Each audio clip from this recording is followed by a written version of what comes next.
Hey, this is Dylan with RepairSpots, and today in this video I'm going to be showing you how to import and export your inventory from our inventory screen.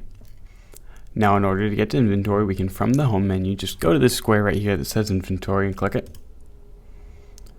From here, in order to import and export, we'll be able to go to this button over here, which is our import button.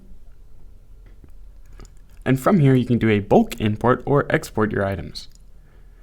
Now, going bulk import is going to prompt you to go to the web portal to finish this importing. You can check another video that we have on how to use this importing tool from the portal in another video. We can go back to export items, where we will be able to download a CSV file of the inventory we have. This will be emailed to us. We can also import items from this store to another store if we need to sync our inventory with this button over here.